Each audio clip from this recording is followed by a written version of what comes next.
Hey everyone, and welcome back. So I found this stupid feminist article that I thought we'd all read together. Think of it as story time. Enjoy. The dangers of dating fall feminist men. I knew my relationship was doomed when we got into a feud about Kevin James. I don't like him, I told my boyfriend Liam, a professional Canadian. Comedian. Sorry, Canadians, I couldn't resist. I don't think he's funny. I could have left it at that, but I didn't. And also, I think it's a sign of cultural misogyny that he gets paired with beautiful women in movies, and we never see similarly schlubby women with conventionally hot men. That's probably because both men and women like looking at hot chicks. Have you seen women's magazines? We were holding hands as we walked down a snowy street in my neighborhood, and I felt Liam's hand stiffen. Hate to break it to you, babe, but a movie like that wouldn't sell, he scoffed. It's a wish fulfillment thing. Guys want to see a movie where an average dude gets a hot chick so they can believe that the same thing might happen to them. My eyebrows have never shut up that fast in my life. You don't think women want to see our wishes fulfilled in movies too? I asked. You don't think women have money and will spend it on movies that depict women well? Well, asshole, it seems like not all women agree with you on what good depiction really is. I wanted so badly to give him the benefit of the doubt. I wanted him to cede that Hollywood's misogyny is a bad thing or even a real thing. Right, you wanted him to sign up to your religion, but he didn't acknowledge any of that.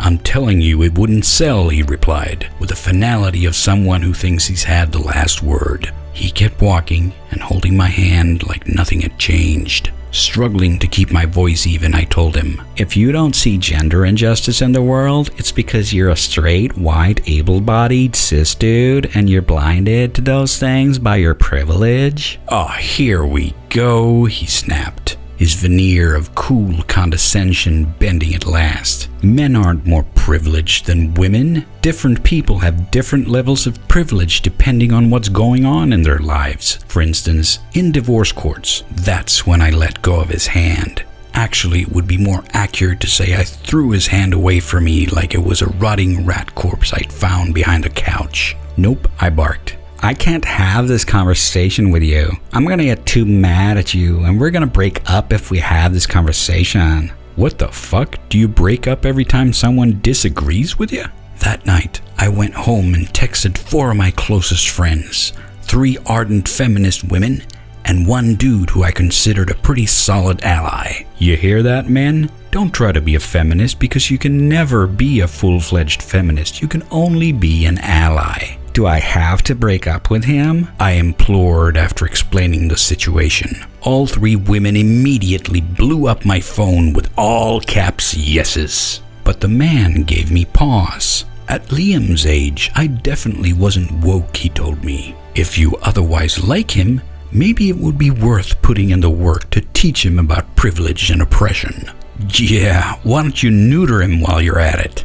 I did break up with Liam, though it took me another month of waffling. He was a passable, nice boy I'd met on Tinder. Smart, funny, creative, interesting, and a terrific cuddler. I'd assumed he was a feminist because in my mind, any good and decent man would be. Well, you're a fucking idiot. When will you people get it through your head that feminism does not make you good? My experiences up until then had mostly confirmed this. Confirmation bias, anyone? But in Liam's case, being a good and decent man wasn't enough if he didn't also believe in the systemic struggles women face. Oh, for fuck's sake. Stop speaking for all women! I saw this the day John Ghomeshi was acquitted of the sexual assault and choking he had, in my opinion at least, certainly committed. Hey moron! Fucking moron! Jian Ghomeshi was acquitted because it had been proven that the women had lied their ass off. What, you wanted him convicted anyway? You fucking fascist. As the women on my Twitter feed raged, ruminated, and rallied together, I wanted to cry on my partner's shoulder about the world's cruelty toward women. In other words, you wanted to cry about an innocent man not being convicted. You fucking asshole. But I couldn't, because I knew he wouldn't understand. Or worse, he'd tell me I was overreacting. You were overreacting, you entitled little bitch. I realized that emotional support from a partner didn't mean anything to me if it was incomplete. And part of supporting a woman is believing her when she talks about the injustices women face and being appropriately angry on her behalf. Jesus Christ. Are you fucking serious, you little crybaby? You should believe your woman when she talks about what happened to her, not if she's telling you about what happens to every woman. Every goddamn woman on the planet goes through this, and you better shut the fuck up and listen to me, because I'm gonna tell you how it is. Yeah, so when you hear that, you can just ignore it altogether. When I broke up with Liam, I blamed differences that can't be solved. I thought he might ask for clarification, but he didn't. Why the fuck would he ask for clarification? He'd already understood that you're one crazy feminist bitch. He was probably like, okie dokie, you crazy person. Thanks for breaking up so I don't have to. It was clear to both of us that despite compatibility in other areas, our political disagreements were untenable, especially since to me as a woman, feminism is more than a political issue. Yeah, it's a fucking religion to you guys. It's my lived experience, my daily struggle, and my lifelong fight. As a woman who writes about gender issues on the internet, misogynistic trolls show up uninvited in my life every day. I don't need them in my chosen intimate relationships too. Oh, I see. So not only are non-feminists bad people, they are also misogynistic trolls. In the wake of this breakup, I promised myself I would never again get seriously involved with any non-feminist. I wouldn't settle for bullshit excuses like he has feminist beliefs, he just doesn't call himself a feminist, or he doesn't consider himself a feminist, but he's still a good person. Yep, can't marry outside the religion, huh? For a man to earn the boyfriend label, he would first have to wear the feminist label. But even this, I soon learned, wasn't enough.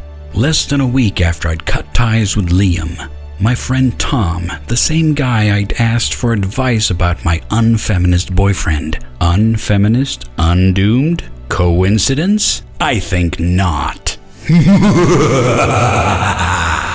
Was accused of having sexually and emotionally abused one of his ex-girlfriends. At first, I didn't believe the rumors. He always used that word rumors when he spoke to me about them, never accusations or concerns or any other word implying validity. Tom was my friend and a former fuck buddy. We'd engaged in everything from vanilla sex to intense kink together, and he'd always dutifully checked in and made sure I was okay every step of the way. So my loyalty to my friend joined forces with my internalized misogyny, and I initially assumed the anonymous complainant must be making it up or blowing an encounter out of proportion. How could my consent-conscious feminist former fuck pal be an abuser? Because feminism doesn't make you good. We've been over this. But then 2 more women emerged from Tom's past to say publicly that they too were his victims. Let the witch hunt begin! Why don't you go to the fucking police if he did anything illegal?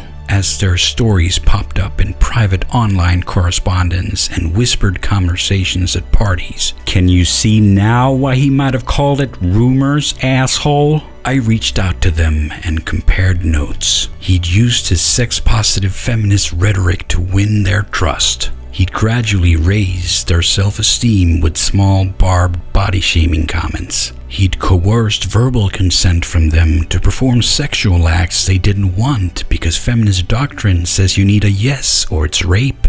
Yeah, how's that working out for you? So, is affirmative consent good or bad? Now you're confusing us again. What the fuck is going on? Are you saying you can never trust a woman's word? He'd isolated them from their social spheres by telling them he worried about their safety because other men were dangerous. That's what all feminists say, you fuckhead. In fact, I'm pretty sure that if you don't say that, your local feminist club will eject you. And all the while, he'd gaslit them into thinking this was all normal by shrouding his every word, his every move in the veil of feminist theory.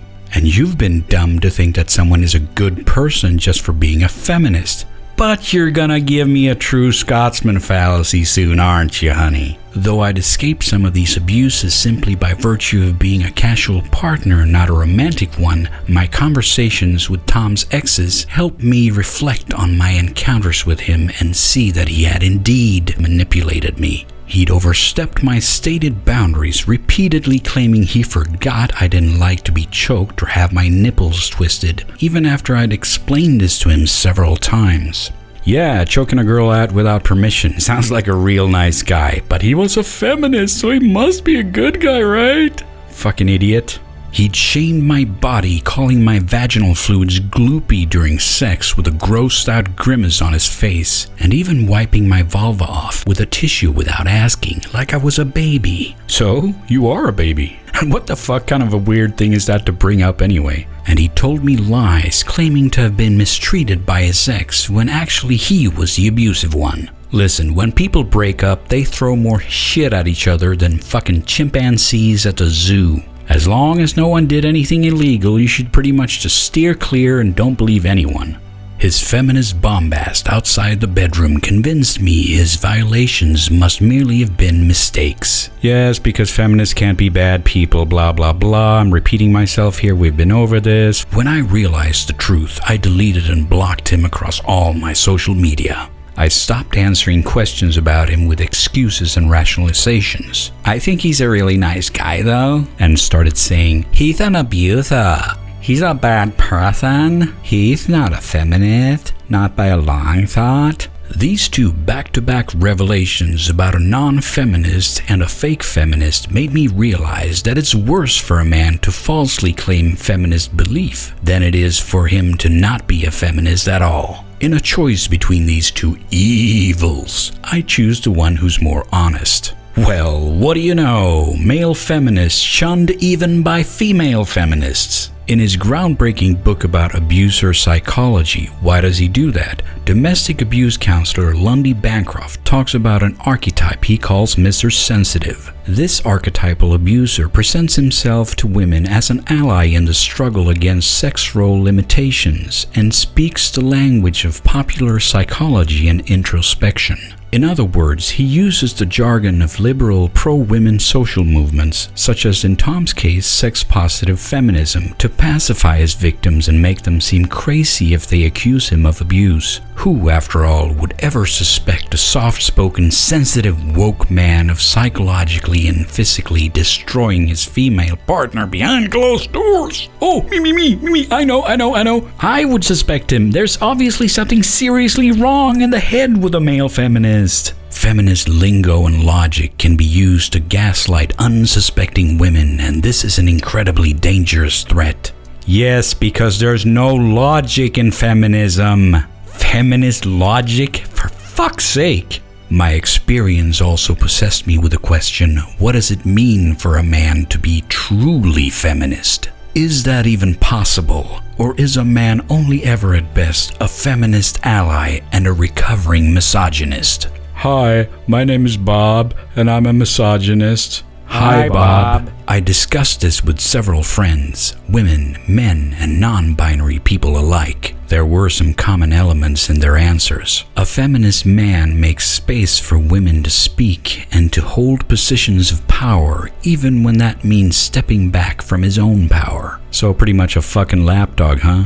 He defends and supports women when they need it, especially in spaces where a man's voice holds more weight than a woman's, which, let's face it, is most spaces. Oh really? Name one. And no, the Playboy Club doesn't qualify. He listens to and believes women instead of interrupting and interrogating us when we tell him our experiences and our concerns. Yeah, it always comes back to Anita, doesn't it? Just listen and believe. He advocates feminism not just to women, but to men too. So he's out there selling the religion like a Jehovah's Witness, because he recognizes it's not about winning points, it's about making change. He unlearns the defensiveness that naturally comes up when we confront our own privilege, and then uses that privilege to do good in the world. And by doing good, you of course mean doing your bidding. For feminist women, dating can feel like a lose-lose proposition. Yeah, because you're undateable fucking swamp donkeys. Either you settle for someone who invalidates your politics and therefore your personhood, or you gamble on a man who claims to support your cause but may or may not give a shit. So politics is all your personhood is.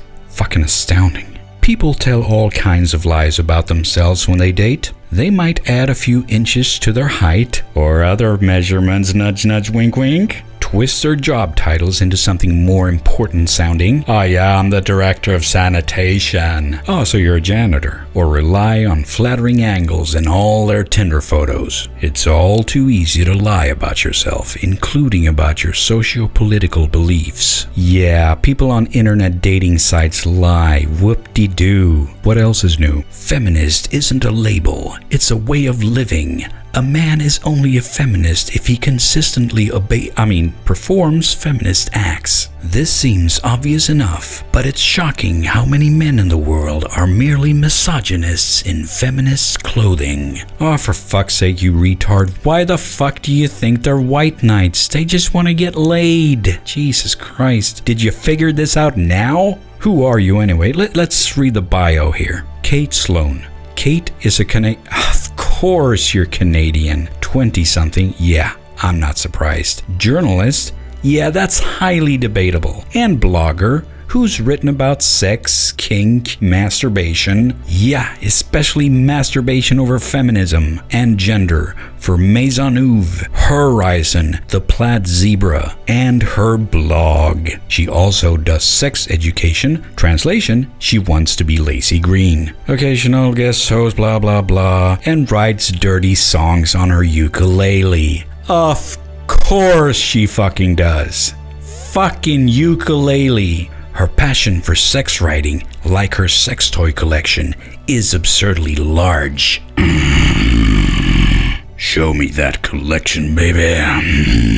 Alright, people, I think that pretty much wraps it up for tonight. So thanks for watching and see you next time.